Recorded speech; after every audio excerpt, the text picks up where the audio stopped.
So জায়গাটা আমাদের খুবই ভালো লাগলো। আমি তো চারিদিকে অলরেডি দেখিয়ে দিয়েছি, তার বাদবাকিটা দেখো, পুরোটা তো ক্যামেরায় দেখানো সম্ভব না, তাই নিয়ে ভিজিট লাগে।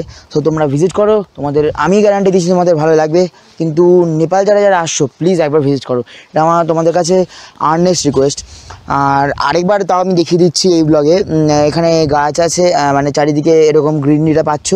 নিচেই কিন্তু শ্রীঅন্তুর লেক, এখানে তোমরা খেতে বসতে মানে খেতে বসার জন্য আছে টেবিল, মানে তোমরা রোদ্রের নিচে বসতে হবে।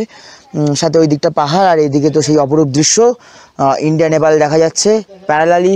নেপাল থেকে বসে আমাদের নিজেদের দেশ দেখছি। ওইদিকে কাঞ্চনজঙ্ঘা আছে। এইখানে এই ওপরটাতে আমি দেখলাম এই দুটোই হোমস্টে মাত্র।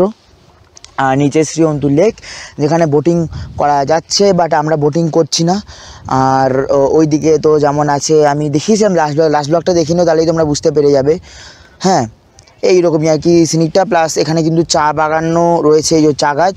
আর আমরা যে হোমস্টেতে ছিলাম না, এই হোমস্টের ওনার যিনি, সেই ওনারের হচ্ছে এই চা গাছ আর কি, এই চা বাগান। সো উনি এক্সপোর্টও করে, জাপান জার্মান এগুলো এক্সপোর্ট করে। So you may also purchase this tea leaves from them. তো এখন বেরিয়ে যাচ্ছি, এখন ডিরেক্ট গাড়িতে তো কথাবার্তা হবে কিনা জানি না, কিন্তু নামটা আবার দারুণ এক্সপ্লোরেশন করবো। আর শ্রীঅন্তুর ব্যাপারে যাবতীয় তথ্য প্লাস নেপালের ব্যাপারে যাবতীয় ডিটেলস অ্যান্ড ডেসক্রিপশন সব আমি দেবো এই ব্লগেই দেবো।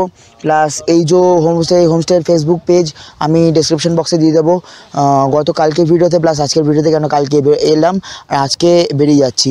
সো এরকম আমি সব ডিটেলস অ্যান্ড ডেসক্রিপশন দেবো, তোমরা চিন্তা করো না। খালি এটাই একটাই রিকোয়েস্ট, সেটা হচ্ছে যারা যারা নতুন এই ভিডিওতে, তারা পুরোনো সিরিজের আরও অনেক ভিডিও আছে, সেই প্রিভিয়াস ভিডিওসগুলো দেখে আসো।